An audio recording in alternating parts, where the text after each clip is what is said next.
The gavel came down so hard, it cracked the wooden block beneath it, and every soul packed into that sweltering courthouse went dead silent. Judge Harlan Cobb leaned forward from his elevated bench, his face the color of a man who had just been told the earth was flat, and his voice dropped to a register that could have shaken the walls off a lesser building. "Sheriff Vane, I am giving you one final order. You will place the irons on that woman, you will walk her to the holding cell, and you will see that she appears before this court for sentencing. That is your sworn duty as the lawman of Redemption County, and if you refuse, I will have your badge before sundown." Isaac Vane stood in the center of the courtroom with his hat in his hands, his jaw set like hewn stone, his broad shoulders squared against the weight of every stare pressing into his back. He did not flinch. He did not look away from the judge. He did not reach for the pair of iron cuffs hanging from his belt. Behind him, seated at the defendant's table with her hands folded and her chin lifted despite the trembling he could see in her lower lip, sat Sable Sinclair. "No," Isaac said, "just that. One word, clean and absolute as a rifle shot." The courtroom erupted. Judge Cobb's face darkened to something beyond fury. He slammed the gavel twice more, barking for order, but the voices were already crashing against the walls like a flood tide. Men shouted. Women whispered behind gloved hands. The prosecuting attorney, a slick-haired man named Prentice Dalloway, shot to his feet with his fists balled. Somewhere near the back, a child started crying. Isaac did not move. He stood in that storm like a fence post driven deep into bedrock. "Sheriff Vane," Cobb said, when the noise had finally subsided enough to be useful, "do you understand what you are saying to this court?" "I understand perfectly," Isaac said, and his voice did not waver. "I'm saying that arresting an innocent woman for a crime she did not commit is not justice. It's a performance, and I won't be the man who performs it." The silence that followed was different from the one before. It was not shocked, it was calculating. "Then you leave me no choice," Cobb said softly, in that terrible, quiet way powerful men speak when they have already made a decision and are only announcing it. "I will find another lawman, and you, Sheriff, will have until tomorrow morning to clear your things from the office." Isaac set his hat back on his head, turned once to look at Sable, and in that single look, exchanged something that neither of them had words for yet. Something unspoken and dangerously close to something he had been fighting against for the better part of 3 months. Then he walked out of that courthouse into the blazing New Mexico sun, and the door swung shut behind him. It had not always been like this.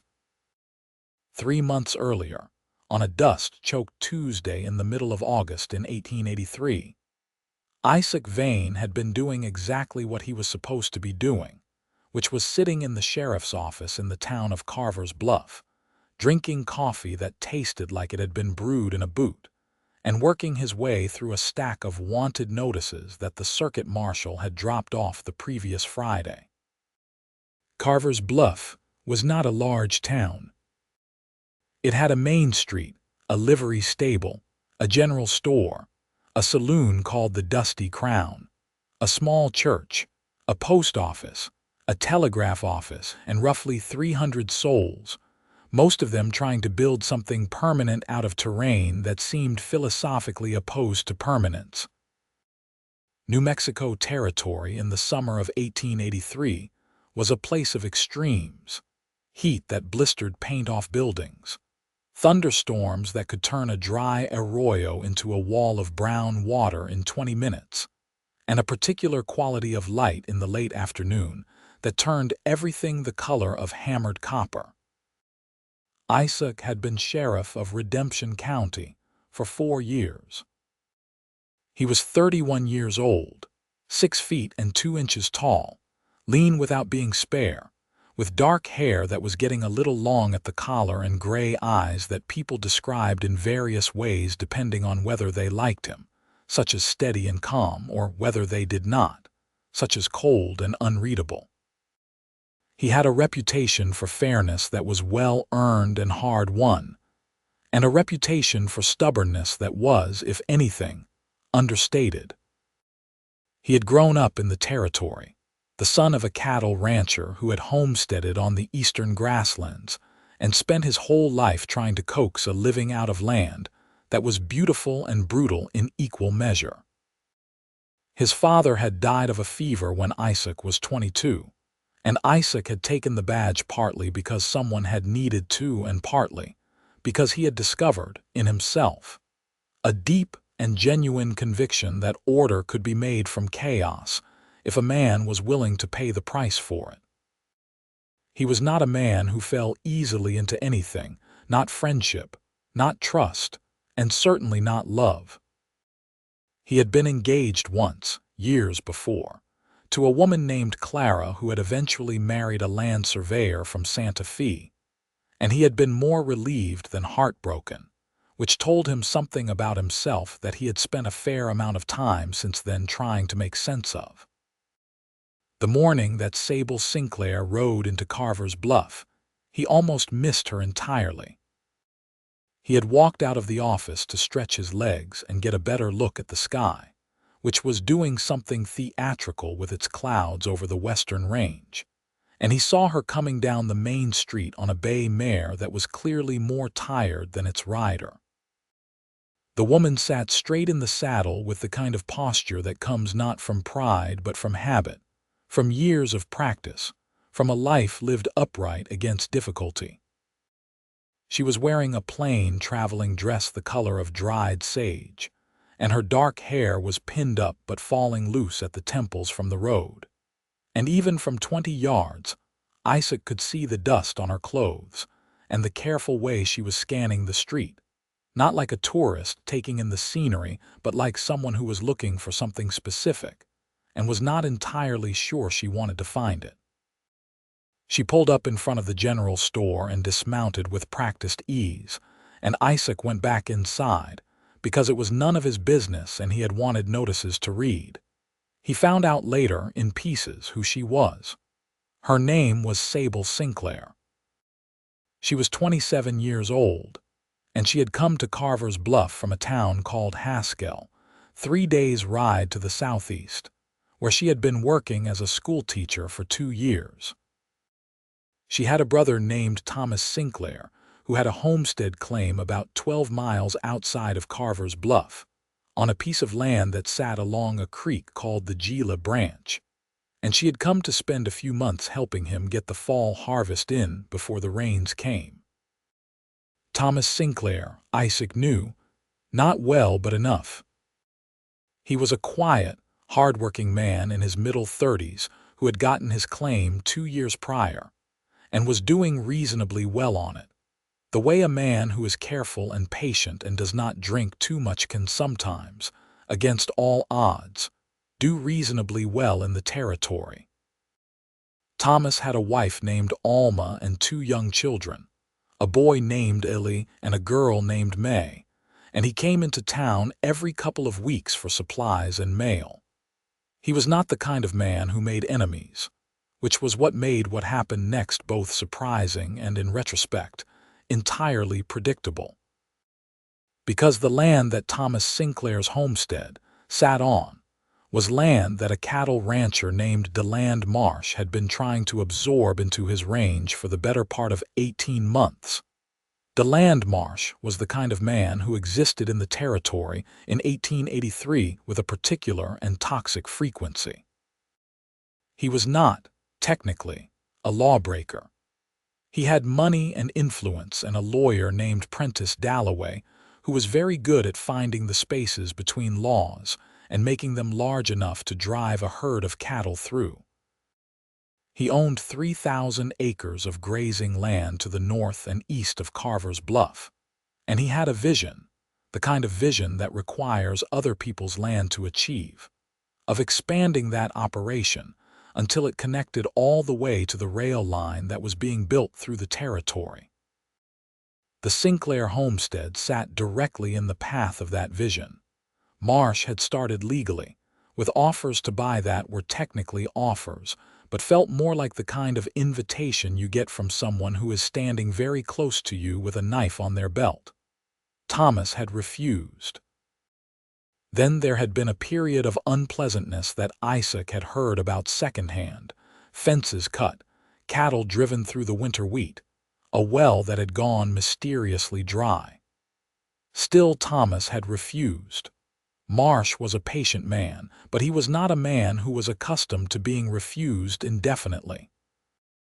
Isaac had been watching this situation with the particular wariness of a man who knows that something bad is coming and cannot yet determine which direction it will come from. Sable arrived in town on a Tuesday. By Thursday, she had set herself up in a room at the boarding house, run by a widow named Mrs. Caldwell, had met what seemed like everyone in Carver's Bluff, and had managed, in the peculiarly efficient way of people who are genuinely interested in other people, to make herself a fixture of the community with a speed that left Isaac slightly puzzled and more impressed than he wanted to admit. He had occasion to speak to her properly for the first time on Friday morning when she came into his office. She knocked and waited for him to say "come in," which many people did not bother to do, and she stepped inside and stood in the dusty light from the single window with a directness about her that he immediately noticed and could not precisely categorize. She was not what he would have called conventionally beautiful, though that was not the right word for what she was. Her face was strong-featured, with dark eyes that were alert and intelligent and slightly too direct for social comfort, and a mouth that seemed built for saying things that needed to be said rather than things that were merely pleasant. "You're Sheriff Vane," she said. "Last time I checked," he said, and gestured at the chair across from his desk. "Miss Sinclair." She sat down, folded her hands in her lap, and said, "I need to tell you something about DeLand Marsh." He set down his pen. "All right. He was at my brother's place 2 nights ago. He came with 3 of his men, and he told Thomas that he had a week to accept his offer or things were going to get considerably worse for his family. He did not specify what worse looked like, but he was carrying a rifle when he said it." Isaac leaned back in his chair and studied her. "Did your brother tell you this?" "He did not," she said evenly. "He told me nothing. He does not want me involved. I happened to be awake and I happened to hear the conversation through the kitchen window." "That's not exactly testimony," Isaac said. "No," she agreed. "It's not. But I am telling you because you need to know, and because my brother will not come to you himself because he is afraid, and because if something happens to Thomas and his family and I did not try to prevent it, I will not be able to live with myself." She paused. "I understand that there are limits to what you can do based on what I've described." "There are," Isaac said. He was quiet for a moment, looking at her with those gray eyes that people had trouble reading. "I appreciate you coming in." She stood. "I'm not looking for appreciation. I'm looking for my brother to be safe." "Those aren't mutually exclusive," Isaac said.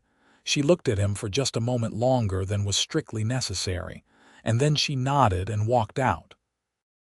Isaac sat still in his chair for a time after she left, aware of something he did not immediately give a name to, a kind of heightened attention that had settled over his thoughts like light changing in a room when a window is opened. He rode out to Marsh's ranch the following morning. It was a substantial operation. The main house, a proper frame building with a porch and glass windows. The barns and outbuildings solid and well-maintained. Marsh received him in the main room, which was furnished better than most houses in the territory, with rugs on the floor and a clock on the mantel, and Prentice Dalloway was there already, which told Isaac that he had been expected. Marsh was a big man in his late 40s, with red in his beard going gray and the kind of physical authority that comes from decades of having other men do what you say.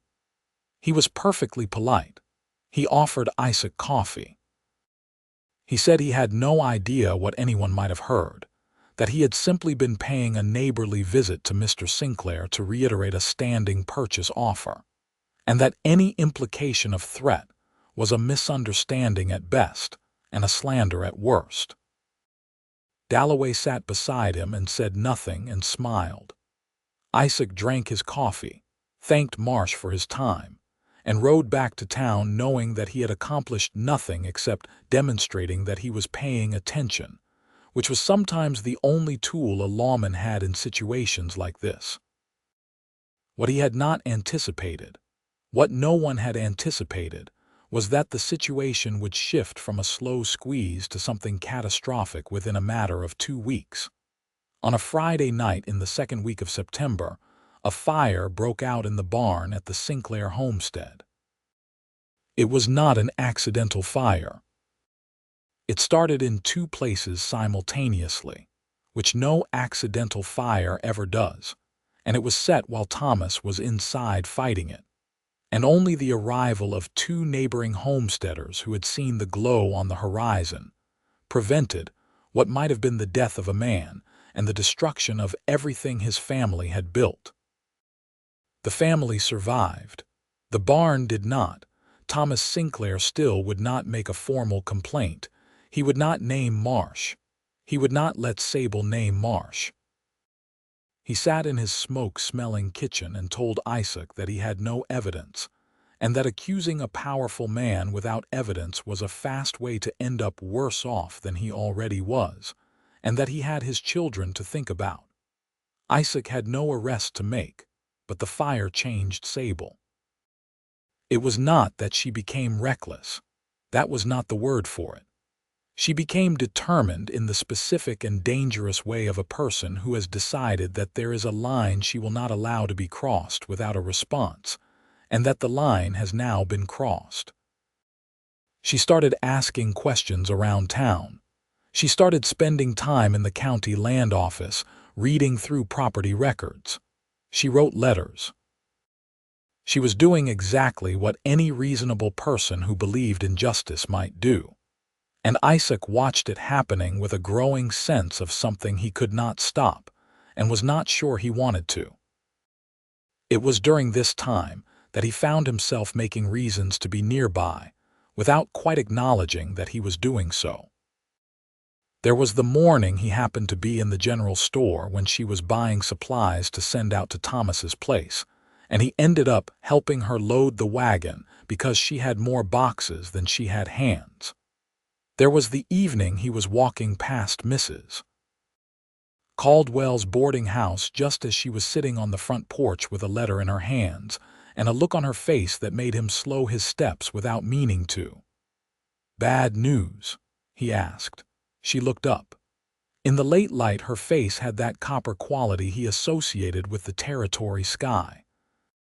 "Not exactly," she said. "I wrote to a lawyer in Santa Fe who works on land disputes. He wrote back to tell me that he is too busy." Isaac sat down on the step below the porch railing, because standing above her felt wrong somehow and standing below felt more honest. "What did you find in the land records?" She looked at him more sharply. "You knew I was looking." "Small town," he said. She was quiet for a moment, and then she said, "Marsh filed a contested claim against my brother's parcel 8 months ago. There's a hearing date scheduled in the county court for November." Dalloway drew it up. "The grounds are that my brother's original claim was based on a survey that contained an error." "Was it?" "It was not," she said flatly. "I have looked at that survey myself. The error is manufactured. Someone altered it." Isaac looked out at the street where the last few people of the day were wrapping up their business and heading home. The light was almost gone. The first star had appeared over the eastern hills. "Can you prove the alteration?" "Not yet," she said, "but I'm going to." He looked back at her. "You be careful," he said, and it came out less officially than he had intended, with something personal in it that surprised them both. She seemed to register this. Her expression shifted slightly, something in it becoming more careful and at the same time more open. "I'm not particularly inclined toward caution," she said. "I've noticed," he said, and there was something in his voice now that was unmistakably something other than professional concern. She looked at him for a moment in the gathering dark, and then she looked away, and neither of them said anything else for a while, but the silence was not uncomfortable.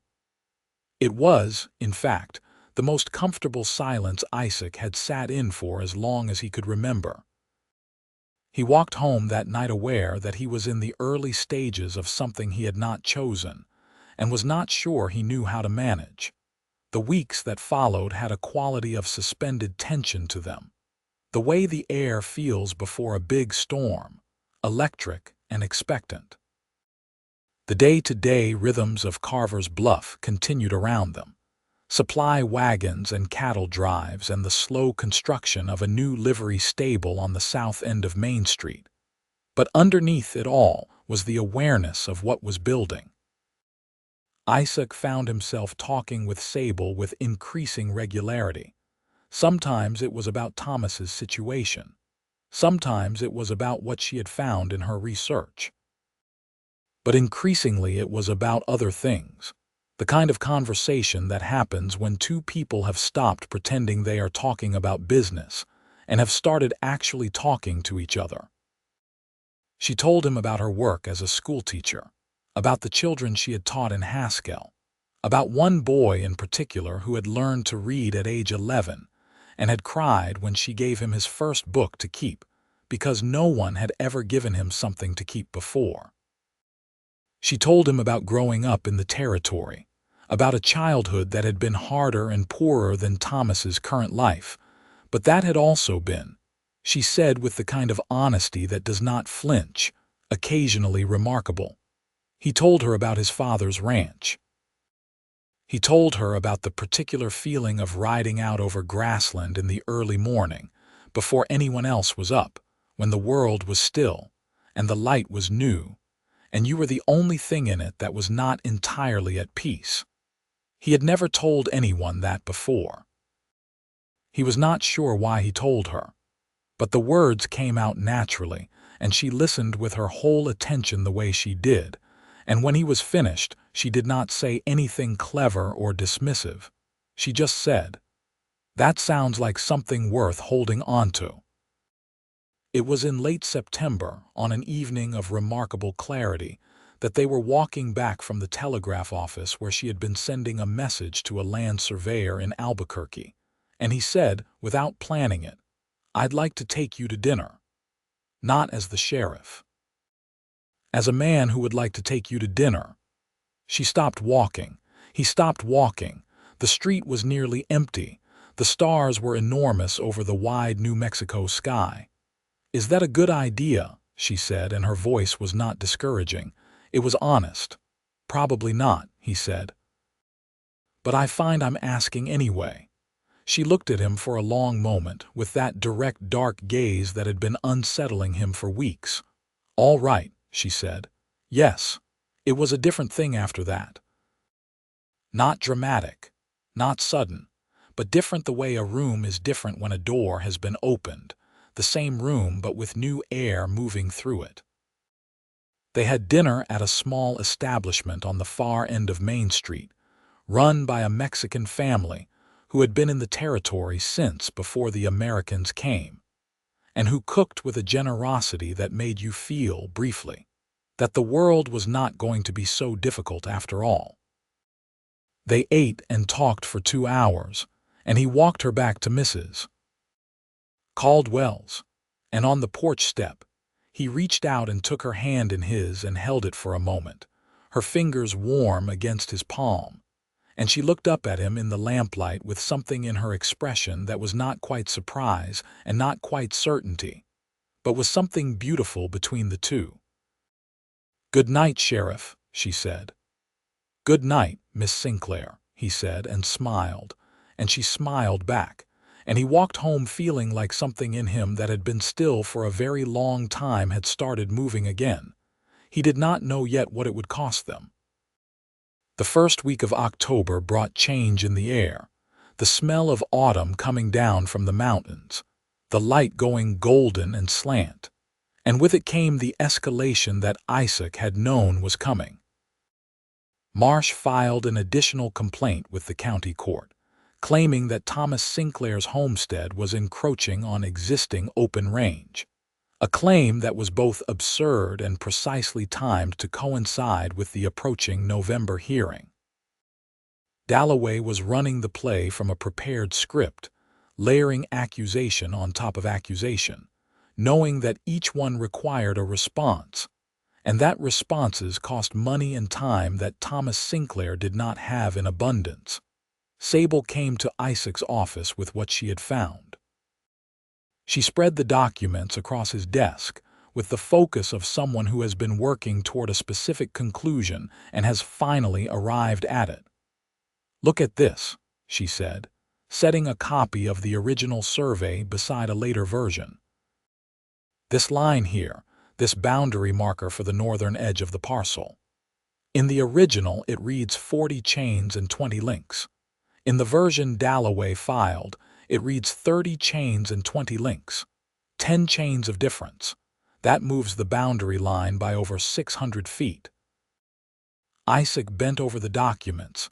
He was very close to her, close enough to be aware of her presence in the particular way he was always aware of it now. He studied the numbers carefully. "Who made the alteration?" he said. "I believe it was altered in the county records office," she said. "Which means someone at the county level is involved." Isaac straightened up and looked at her. "That's a serious allegation." "Yes," she said. "It is." She met his gaze. "I need you to believe me." "I do believe you," he said, and it was simple and direct and completely true. "What I need is a way to prove it that holds up." She nodded slowly. "I think I can get proof.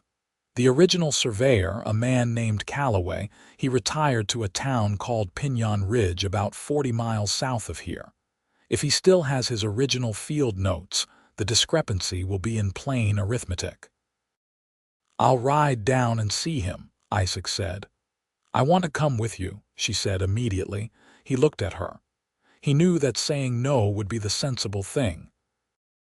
He also knew that sensible was becoming increasingly difficult where she was concerned, and that she was not someone who could reasonably be asked to stand aside from her own family's crisis. "All right," he said. 2 days ride there and back. Mrs. Caldwell, who seemed to have appointed herself as a somewhat cheerful but watchful guardian of Sable's reputation, made it clear to Isaac when he came to tell Sable about the travel plan that she expected proper conduct, by which she seemed to mean the usual standard of the territory, which was practical rather than rigid. Isaac assured her that he understood perfectly and meant it. They rode out on a Thursday morning with a pack horse carrying supplies, the sky enormous and pale blue above them, the desert stretching in every direction with the particular beauty of something that does not care whether you find it beautiful. They talked as they rode, covering ground both literal and conversational, and somewhere in the second hour Sable said, "Tell me something you've never told anyone else." He thought about it genuinely, riding along with the creak of saddle leather and the soft percussion of hoofbeats. "I almost left," he said. 4 years ago, when I took the badge, I had an offer to go north to work as a ranch manager on a big outfit in Colorado Territory.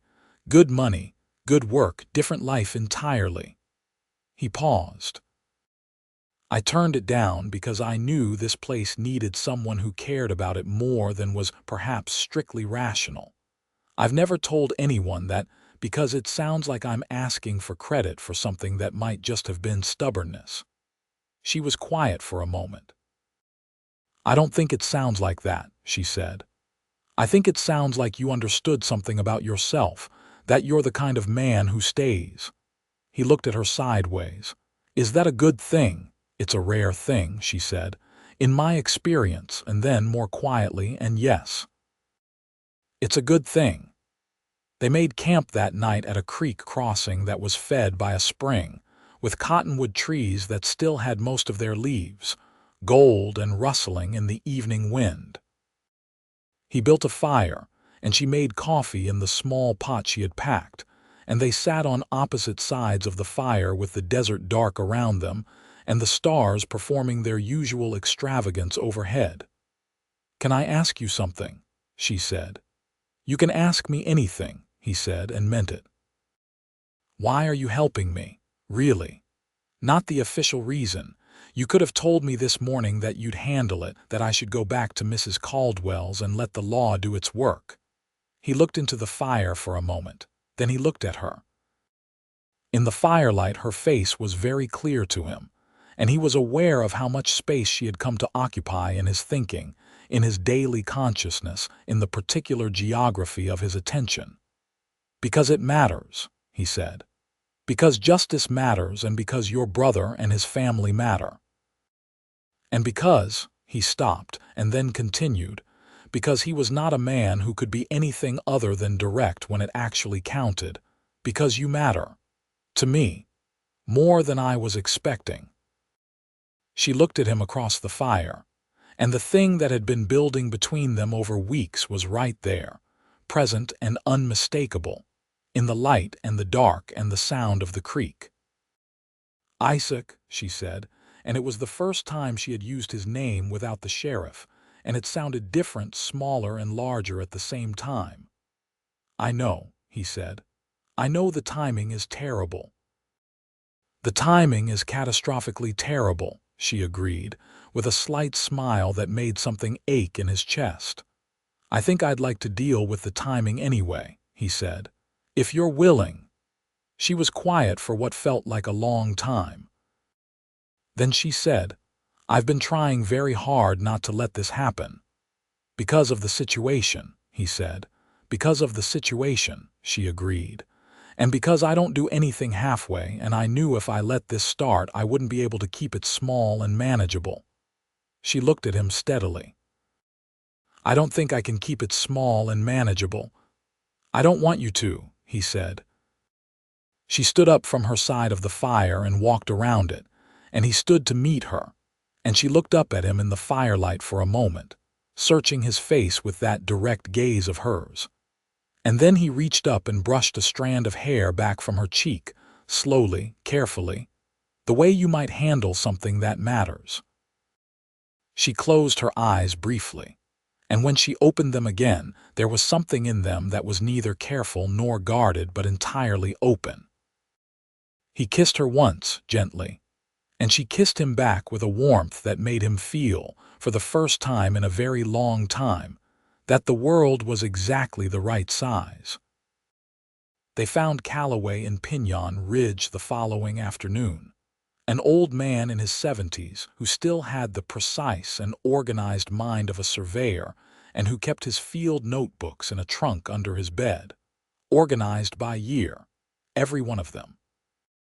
He remembered the Sinclair survey clearly because it had been a clean and uncomplicated job. And when they showed him the discrepancy between his original work and the version that had been filed with the county, his face went very quiet and very serious. "That is not a transcription error," he said. "That is a deliberate change. The man who changed that number understood what he was doing and what it would accomplish. He was willing to write a sworn statement to that effect. He signed it in front of Sable and Isaac, with the steady hand of a man who is not afraid of truth, and they rode back toward Carver's Bluff with something that felt dangerously like hope. It was on the way back, on the second evening, camped again under the desert sky, that something shifted between them from the provisional into something more settled. They talked until the fire burned low, and she fell asleep against his shoulder, and he sat still for a long time in the dark with the weight of her beside him, and the vast sky overhead and the sound of the horses at the picket line. And he thought, with a clarity that surprised him by being simple rather than complicated, that he was in love with this woman. He was entirely in love with her. And the thought was not frightening or overwhelming, but something clear and bedrock solid, like the feeling of standing on good ground. He was also aware, with a cold clarity that coexisted with this warmth without diminishing it, that what was coming was not going to be simple. They returned to Carver's Bluff on a Saturday evening, and by Sunday morning he knew that something had changed. The way certain people avoided his eye. The way a conversation at the general store stopped when he walked in and resumed when he left. The way his deputy, a young man named Ford Crane, looked at him across the office with an expression that was either nervousness or regret or both. Ford told him what had happened while they were gone. DeLand Marsh had been to see Judge Harlan Cobb at the county seat. Cobb had been brought to Redemption County 6 months ago from a district in Texas, and while no one had direct evidence of it, there was a broadly held and poorly disguised understanding in certain quarters that Cobb and Marsh had a prior relationship, the kind that operates in the region of favors owed and influence traded. Marsh had gone to Cobb and Cobb had signed a warrant. The warrant was for Sable Sinclair. Isaac stared at the paper Ford put in his hand. The charge was arson. The claim, attached as an affidavit from one of Marsh's ranch hands, was that Sable Sinclair had been seen near the Sinclair homestead barn on the night it burned, that she had been observed acting in a suspicious manner, and that she bore a personal grudge against DeLand Marsh that provided motive for destroying her own brother's property in order to create a false impression of Marsh's involvement. It was, Isaac thought, the most comprehensively inverted piece of logic he had ever seen translated into legal language. The target of the scheme was being charged with orchestrating it. The victim's advocate was being accused of the crime. The trap had been set with a precision that told him Dalloway had thought about this for a while. He sat with the warrant in his hands for a long time. He could not, as a peace officer, simply disregard a signed warrant. He knew that. He also knew, with every instinct he had, that the warrant was fraudulent in its origin, corrupt in its purpose, and aimed not at justice, but at the silencing of the one person who had found the evidence that could destroy Marsh's entire scheme. Arresting Sable would remove her from the field, discredit her testimony, and bury Calloway's sworn statement in a procedural avalanche from which it might not emerge in time to save Thomas's land. He sat in his office alone that Sunday evening for a very long time. Then he folded the warrant and put it in his desk drawer, and he rode out to Mrs. Caldwell's boarding house and knocked on the door. She came down in a dark blue dress with her hair loose around her shoulders in a way he had not seen before, and the sight of her made his chest tighten in that particular way it had taken on as a constant feature of his internal landscape. She looked at his face, and her expression changed. "What happened?" she said. He told her. All of it. He did not soften it or manage it. He told her about the warrant and the charge and what it meant for their case and for what Marsh was trying to accomplish. She listened, standing very still in the parlor while Mrs. Caldwell tactfully disappeared into the kitchen. When he was finished, she was quiet for a moment, and then she said, "Are you going to arrest me?" "No," he said. She looked at him carefully. "Isaac, you could lose your badge over this." "I know," he said. "It could invalidate everything we found. The affidavit from Calloway, the survey discrepancy, all of it." "Not necessarily," he said. "Not if I take the evidence to the circuit marshal directly and go over Cobb's head. The problem is that takes time." She sat down in the nearest chair, not because she was weak but because she was thinking hard.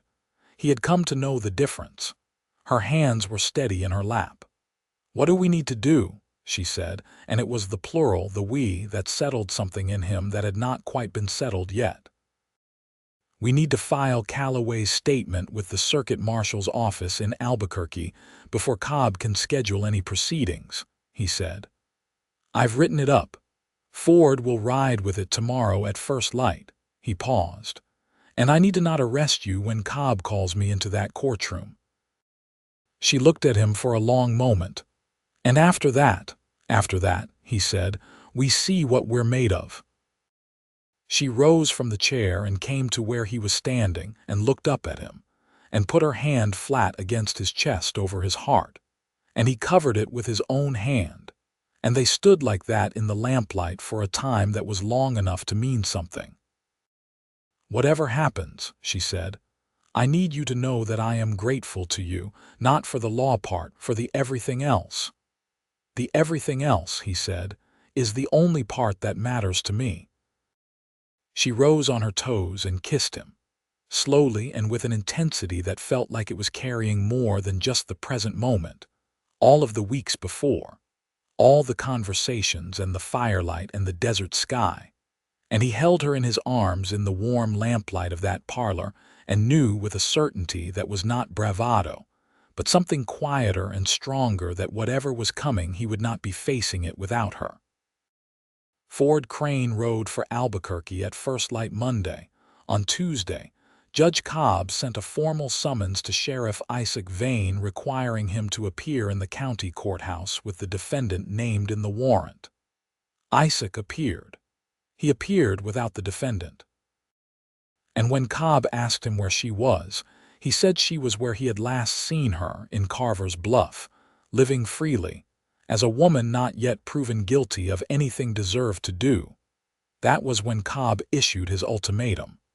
That was when the gavel came down.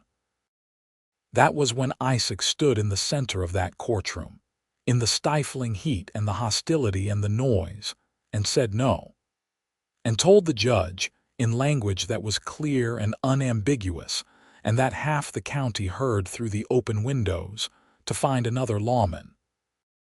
He walked out of the courthouse and stood in the dust of the county seat's Main Street and felt the weight of what he had done settle over him. Not regret, not doubt, just the weight of a decision made at full cost, the way decisions that matter usually are. Sable was waiting for him. She had not stayed in Carver's Bluff, as he had intended. She had followed him to the county seat, and she was standing in the street outside the courthouse with her hands clasped tightly in front of her. And when he came through that door, and she saw his face, she started toward him, and he started toward her, and they met in the middle of the street with the sun blazing overhead. You gave up your badge, she said. I resigned, he said. There's a difference. Isaac, she said, and his name in her voice had a whole world in it. Don't, he said, not unkindly. Don't tell me it was too much. I know what it was, and I know what it's worth, and I would make the same choice 10 more times. She looked at him with those dark eyes full of something that was not pity, which he was grateful for, but something fiercer and more honest. We need to win this, she said. We're going to win this, he said, and they worked. They worked together, and they worked relentlessly for the next 3 weeks. And what happened during those weeks was the kind of thing that reveals people. That shows the shape of what someone is made of when the pressure is continuous and the outcome uncertain. The Circuit Marshal's office in Albuquerque responded to Ford Crane's delivery within the week. The discrepancy between the original survey and the filed version, combined with Calloway's sworn statement and Isaac's own affidavit detailing the sequence of events including the fire and the fraudulent warrant, was enough to trigger a federal review. A federal land agent named Grayson Pierce arrived in Carver's Bluff on the 17th of October, a composed and watchful man who spent 3 days reading documents and talking to people and taking notes in a small leather journal. Pierce met with Thomas Sinclair, who finally agreed to speak when he understood that the federal level was involved, and that Marsh's local leverage over Judge Cobb did not extend to federal jurisdiction. Thomas Sinclair told the agent everything, from the first lowball offer to the barn fire, and his voice only broke once, when he talked about his children being woken up by the smell of smoke, and he carried them outside and watched what he had built burning against the dark sky. Pierce also spoke to the man who had filed the false affidavit, Marsh's ranch hand, a young man named Gilroy who turned out to be considerably less committed to his employer's cause when faced with the prospect of federal charges for perjury than he had been when Marsh was simply paying him. Dalloway tried to manage the situation, throwing up procedural objections and scheduling conflicts and technical arguments with the focused desperation of a man who has realized that the ground is moving under him. But the federal framework did not respond to the same pressures as the county court, and Dalloway was very good at exploiting local procedures and less practiced at the federal arena. Judge Cobb, meanwhile, had appointed a temporary deputy from another county to serve the warrant, but the temporary deputy arrived in Carver's Bluff to find that the community had a rather robust opinion about the matter. Mrs. Caldwell informed the deputy that Sable Sinclair was a guest of her establishment and a woman of unimpeachable character, and that he was welcome to eat the warrant for his dinner if he was hungry. The blacksmith, a large man named Connors who had known Thomas Sinclair for 2 years, simply stood in the doorway of his forge and looked at the deputy until the deputy concluded that he had other business elsewhere. None of this was lost on Isaac, who was by now operating as a private citizen, but who had the respect of essentially the entire town behind him in a way that had made itself quietly clear in the 2 weeks since he had walked out of the courthouse. People stopped him on the street to shake his hand. The preacher said something oblique, but pointed about the nature of true justice in his Sunday sermon that everyone understood. The merchant who ran the general store offered Isaac an indefinite line of credit on the house, which Isaac politely refused, but which moved him more than he showed. He and Sable met every day, ostensibly to work on the case, which they did, genuinely and productively. But they also simply spent time together in a way that had stopped pretending to be anything other than what it was.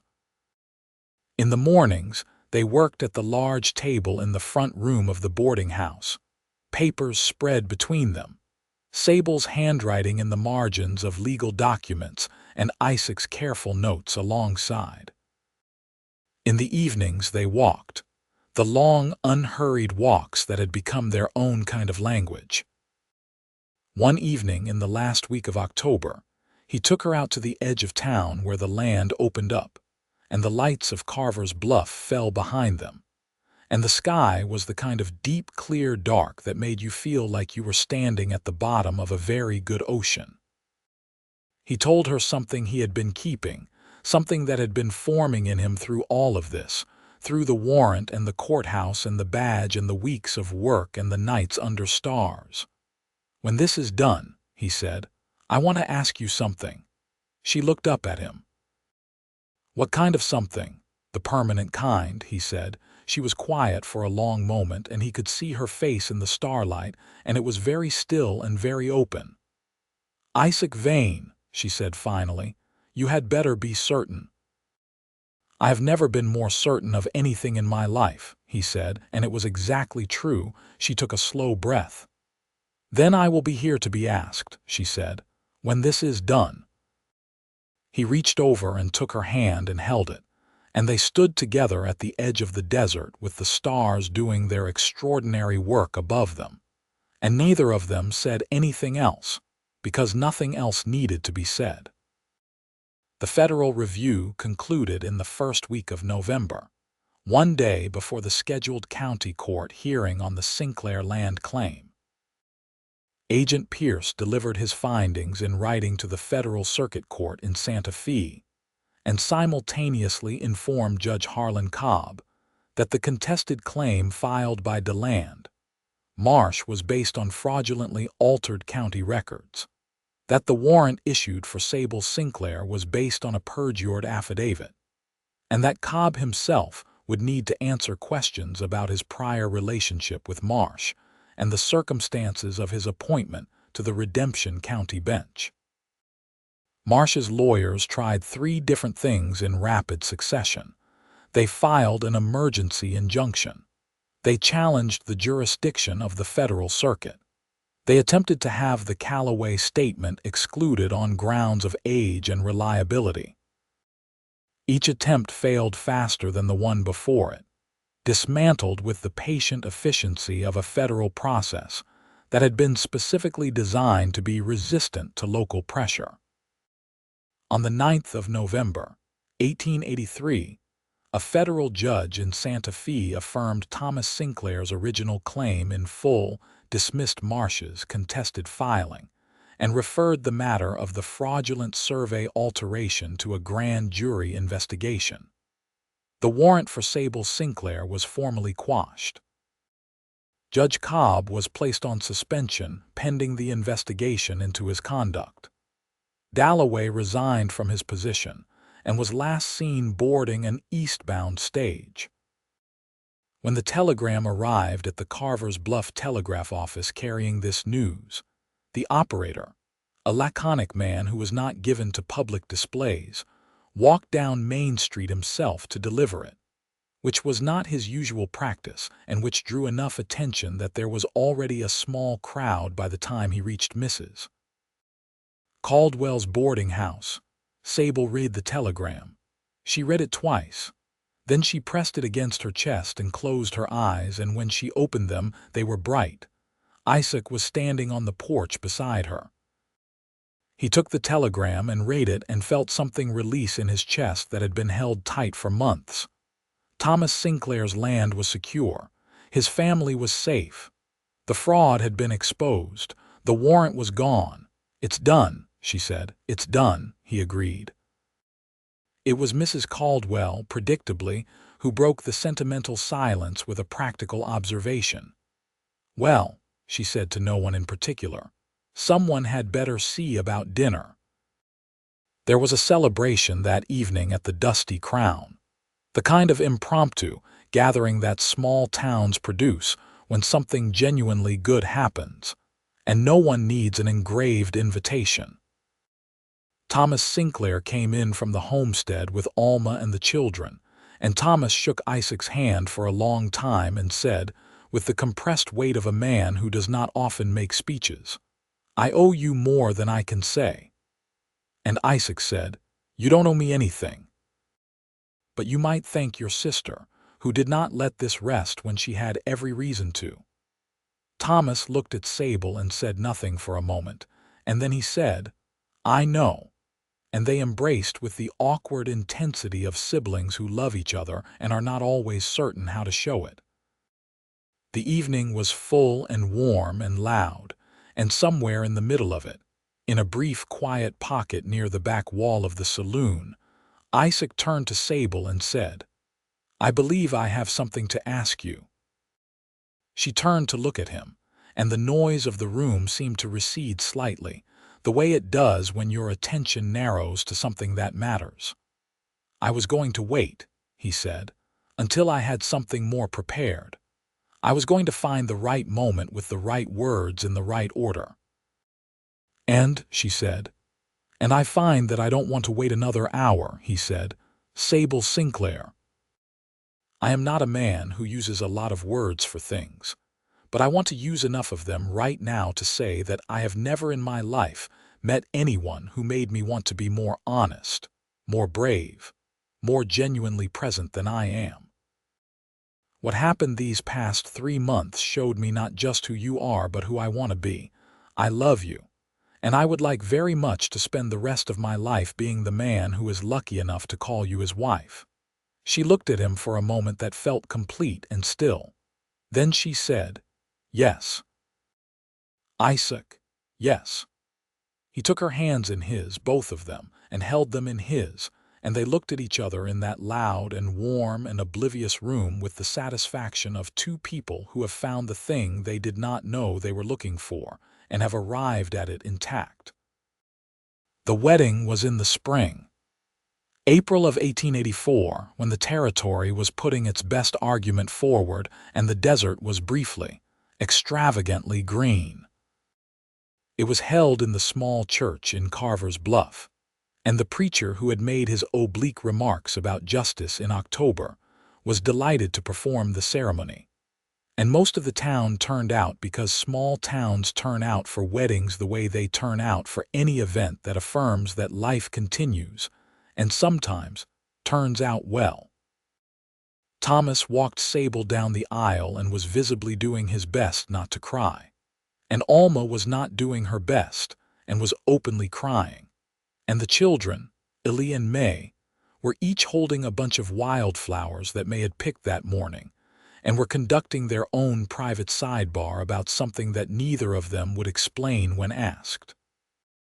Sable wore a dress she had made herself from fabric that Mrs. Caldwell had helped her select in late winter, a deep ivory that made her dark eyes and dark hair, and the color that the territory sun had put in her skin looked like something that had been specifically designed by someone with a good eye. She carried wildflowers, too, the same kind as May's, because she had asked the girl what she was bringing, and May had offered to pick extra. Isaac stood at the front of that church in his good jacket and a clean white shirt, and looked at her coming toward him and thought, with a simplicity that was entirely free of performance, that he was the most fortunate man he knew. They said their vows with the attention of people who understand the weight of a promise, and when the preacher said he could kiss his bride, Isaac did, and the church made the noise churches are supposed to make on such occasions, and the children threw flowers and misses. Caldwell applied her handkerchief with the thoroughness of someone who has been waiting for this moment for approximately 6 months. After the wedding, there was the practical matter of a life together to be constructed, and they constructed it with the same quality of attention and honesty they had brought to everything else. Isaac had been approached, a month after his resignation, about the position of deputy for the Federal Circuit Marshal's office, a position that operated under federal rather than county jurisdiction, and that answered to a structure that DeLand Marsh and his kind had considerably less influence over. He had considered it carefully. It was a different kind of work than the county sheriff role, more travel, a wider territory, but also a cleaner mandate. He had talked to Sable about it for several evenings before making any decision, which was how they did things. Not Isaac deciding and consulting Sable afterward, but genuinely working things through together, which was perhaps unusual for 1884 but which suited them both entirely. "What do you want?" she had asked him during one of these evenings. "I want to do work that matters and that I can stand behind," he said. "I want to stay in the territory. I want to build a life here with you." "Then take the position," she said. "And I'll see about getting my teaching certificate recognized in Redemption County. There is a school here that needs a teacher and children here who need to be taught." "You're certain?" he said. "I am very rarely uncertain," she said. "You know this about me."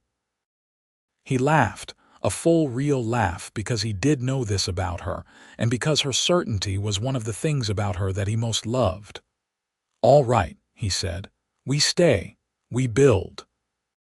He took the federal position, and she applied for and received the teaching post at the school in Carver's Bluff, and they moved into a house at the north end of Main Street that needed work but had good bones, which was, as Isaac said, the kind of house worth having.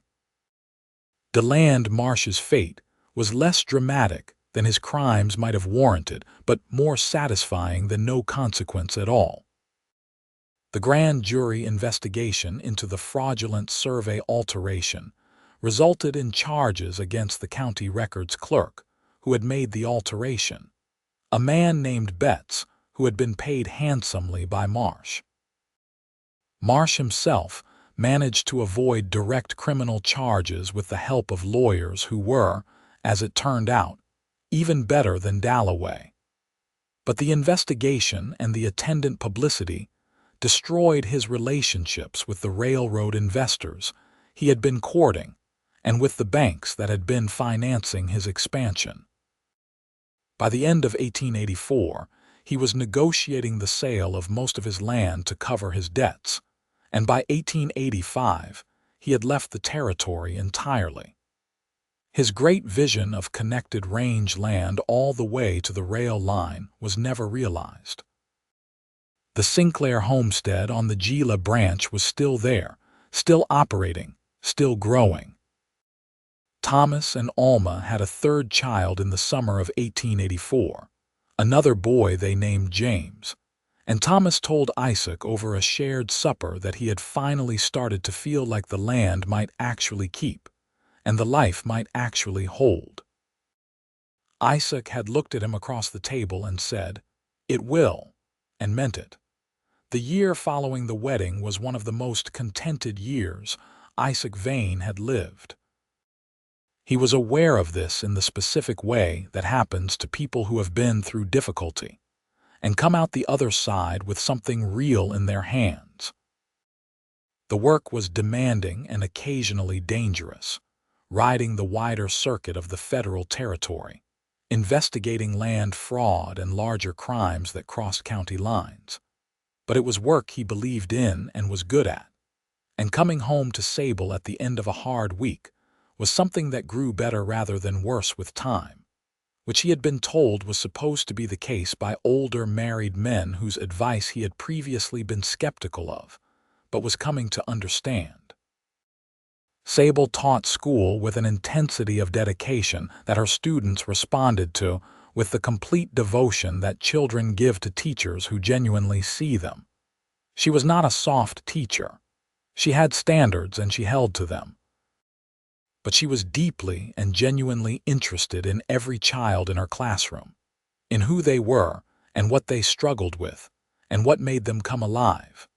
And the classroom at the Carver's Bluff School in 1884 and 1885 produced a remarkable crop of children who could read and write and do arithmetic, and who had, most importantly, a sense that learning was something that belonged to them and not only to the wealthy.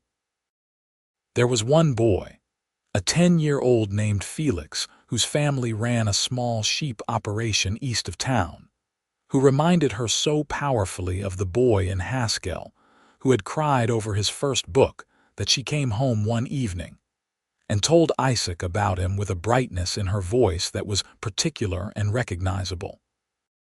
"He's extraordinary," she said. "He thinks in ways that I can barely keep up with, and he has no idea that he's doing it. He thinks everyone's mind works the way his does. What's he going to do with it?" Isaac said. "I've already written to a school in Albuquerque that takes students on scholarship," she said. "I'm going to recommend him.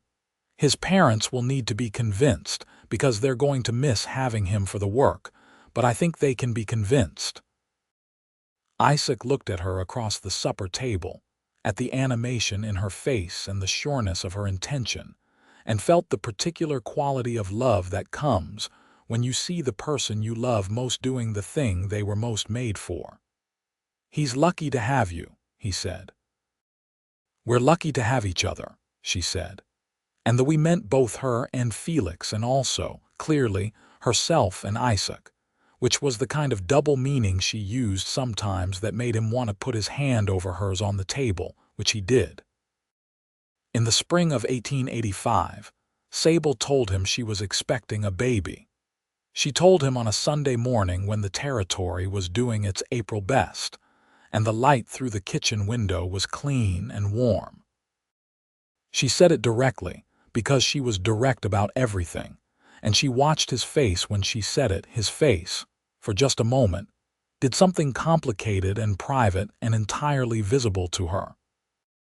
Then it settled into a kind of quiet joy that she recognized as his deepest register, the same expression he had when he was riding out over the grasslands in the early morning, or sitting by a fire in the desert, or watching her read at the end of a long day. "A baby," he said. "A baby," she confirmed. He stood up from his chair and she stood up from hers, and he put his arms around her carefully and then less carefully, the way you hold something that is both precious and completely real. "Sable," he said, with her name carrying everything. "I know," she said. "Are you well? Are you feeling all right?" "I'm very well," she said. "Slightly nauseated in the mornings, but that is, from what I understand, a reliable sign of things going correctly." He laughed against her hair. "That is not the most romantic way to describe this moment." "I'm not always romantic," she said. "You knew this when you married me." "I love this about you," he said. "I love everything about you." She leaned back to look at his face, and what she saw there made her feel entirely safe, which was not a simple thing for her, not something she had always been able to take for granted, and therefore something she recognized and held carefully. The pregnancy moved through the territory's seasons. Summer arrived with its full intensity, and Sable taught until the school year ended in June, and then spent her mornings working in the garden behind the house, and her afternoons reading or working on a series of letters to the territorial government about the state of funding for rural schools, which she had decided was an injustice requiring her personal attention. Isaac rode his circuit and came home at the end of each week or 2 weeks, and brought her things she had asked for from the towns along his route. Books and specific threads she used for mending, and once a particular kind of candy that she had mentioned wanting in a tone that he had correctly identified as a craving. She had been impressed that he had remembered. He had told her with complete seriousness that he made a point of listening to everything she said. "Everything," she had said. "Everything," he said. "I find all of it interesting." She had looked at him with an expression that was both amused and slightly overwhelmed and had said, "Isaac Vane, you are going to be a very good father," which had made him go quiet for a moment with the particular weight of that expectation. And then he had taken a slow breath and said, "I intend to be."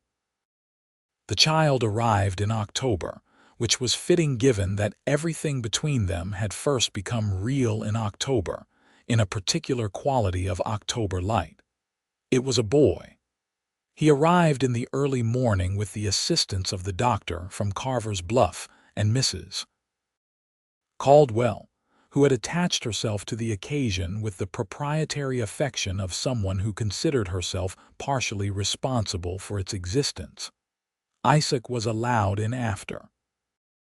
He sat on the edge of the bed beside Sable, who was tired in the profound and specific way of a woman who has done the most demanding physical work that exists, and the baby was in her arms, red and small and furious at being somewhere new. And Isaac looked at the two of them, his wife and his son, and had one of those moments that are so large they can only be taken in a piece at a time. "Hello," he said quietly to the baby. The baby stopped being furious for a moment and opened his dark, unfocused eyes in the direction of Isaac's voice. And Isaac felt something he did not have a word for, a kind of love that had no precedent in his experience, utterly without condition or edge. "What do we name him?" Sable said. They had discussed names but had not decided, wanting to see the child first, which Sable had insisted was the sensible approach. Isaac looked at the boy's face, which was full of an ancient and serious quality, the expression of someone who has just arrived somewhere and is still working out what to think about it. "William," Isaac said, "for my father." Sable looked at the baby, then at Isaac, and her smile was the kind that comes from having more happiness than one expression can fully contain. "William Vane," she said. "Yes." William grew. Children do this with an urgency that parents find simultaneously wonderful and alarming. Each stage complete before the previous one has been entirely appreciated. He had his mother's directness and his father's quietness, which was a combination that made him, by the time he could walk and talk, a person who did not waste words and was not easily pushed off course, which made him either the most difficult or the most manageable child depending on what you were asking of him. Sable returned to teaching the following school year, making arrangements with Mrs. Caldwell, who had become something between a neighbor and family, to mind William on the mornings she was in the classroom. The school was growing. Felix, the extraordinary boy she had identified 2 years earlier, had been accepted to the school in Albuquerque on the strength of her recommendation, and his parents, after several long conversations and the concrete reality of the scholarship, had let him go. He wrote her a letter each month from Albuquerque, letters that grew in sophistication and range with a speed that made her proud in the way a good teacher is proud, not possessively, but with the satisfaction of having helped someone become more fully themselves. Isaac, in his work with the Federal Marshal's Office, had built a reputation that traveled. The Circuit Marshal in Albuquerque had commended him twice in writing for the resolution of cases involving land fraud, the particular crime that he was now known for being good at, a knowledge of how property law could be manipulated, and how to trace the manipulation back to its origin. He was offered a promotion that would have moved them to Albuquerque in the winter of 1886, and he brought it home and laid it on the table in the same way Sable laid the things that needed to be discussed. "You want to go," Sable said. "Not particularly," he said. "But I want to make sure you're not staying for the wrong reasons." She looked around the kitchen, at the house that had started with good bones, and now had good everything, at William playing with a set of wooden blocks on the floor, at the light through the window that still had that hammered copper quality in the late afternoon. "I love this place," she said. "I love this town and this school, and I love our life here. I don't want to go." "Then we don't go," he said. "You're certain? A promotion is a promotion."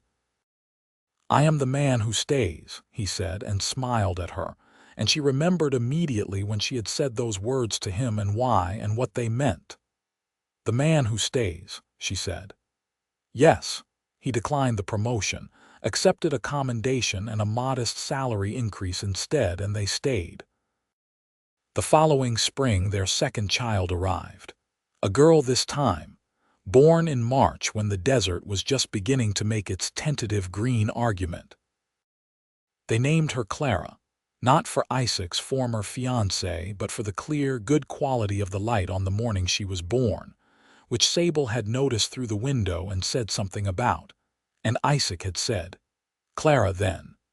And they had been in agreement before they had quite realized they were agreeing, which was how things often went with them.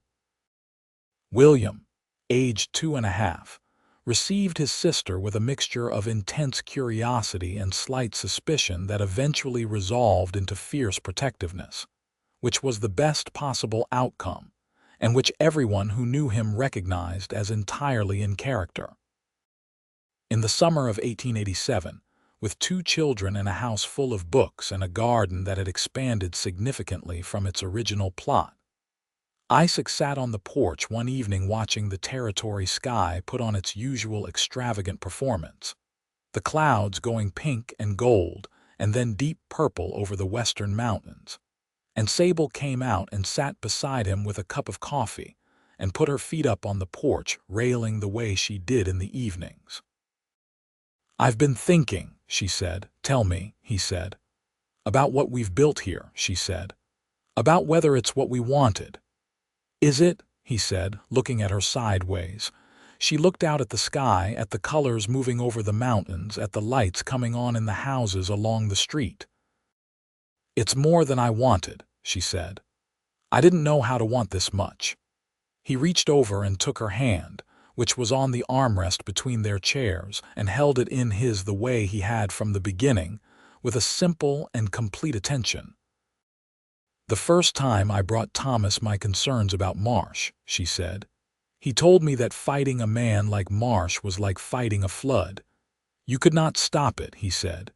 You could only get out of the way. And I thought, what a terrible way to live, what an awful thing to accept.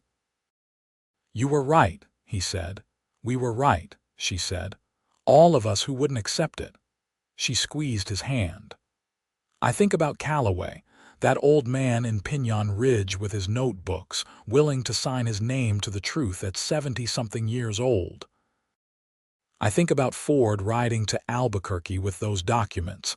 I think about Mrs. Caldwell informing that deputy he could eat the warrant." He laughed. "She was magnificent." "She was," Sable agreed. "People are sometimes magnificent, more often than you'd expect." They sat in the fading light while the children's voices carried from inside the house where Mrs. Caldwell was reading to them, her voice audible through the open window in the rising and falling rhythm of a story being told. "Isaac," Sable said. "Yes," he said. "Thank you," she said. "For walking out of that courthouse, for standing in the center of that room and saying no." He was quiet for a moment. "It was the easiest decision I ever made," he said. "You want to know what I was thinking when I said it? Tell me." "I was thinking that I had found something real," he said. "Something I was not going to allow to be harmed by a system that was performing justice rather than delivering it. And I was thinking that you were sitting behind me, and that you were the bravest person in that room, and that I was not going to be the instrument of your wrongful arrest, not for any badge in any county in any territory." She was quiet for a moment, and he could hear in her silence that she was taking this in fully, as she took everything in. Then she said, "You know that I love you in a way that is very impractical and entirely inconvenient." "I know," he said. "I love you in exactly the same way." "Good," she said. "That seems right." The sky had gone to deep blue now, the first stars appearing in the east, the same stars they had sat under in the desert 3 years earlier when everything was uncertain and everything was beginning. The same territory sky. Different ground under their feet, or rather the same ground, known and claimed and settled in the way that mattered, not by a document in a county records office, but by the daily fact of life built here together, on terms they had chosen and kept. William's voice came through the window asking about something, and Clara's smaller voice seconded the question with the force of someone who has recently discovered that having a voice means you can use it. And Mrs. Caldwell's voice answered them both with the patience of a woman who has decided that other people's children are a perfectly reasonable thing to devote an evening to. Sable stood up and stretched and said, "I should go in. Clara needs her supper." "I'll be in a moment," Isaac said. She went inside, and he sat alone on the porch for just a little while longer in the territory evening, the coffee she had left sitting warm in his hands, the sound of his family filling the house behind him, the sound of the town settling into its evening rhythms around him. He was, he thought, precisely where he was supposed to be. He had never been a man who thought much about what other people might call destiny, the idea that things were arranged toward particular ends, that all roads converged on some intended point. He believed in work and decision and consequence, in the chain of choices that makes a life. But sitting on this porch in this town in this particular light, with the sound of his children inside and the woman who had changed everything moving through the rooms of the house they had built together, he allowed himself the thought that some things turn out exactly as they should, not because they were guaranteed to, but because the people involved refused to allow them to turn out otherwise. He thought about a courtroom, a gavel, a judge's ultimatum. He thought about standing in the center of that storm and saying the one word that was the truest thing he had ever said in an official capacity. No, he thought about a woman walking around a fire to meet him.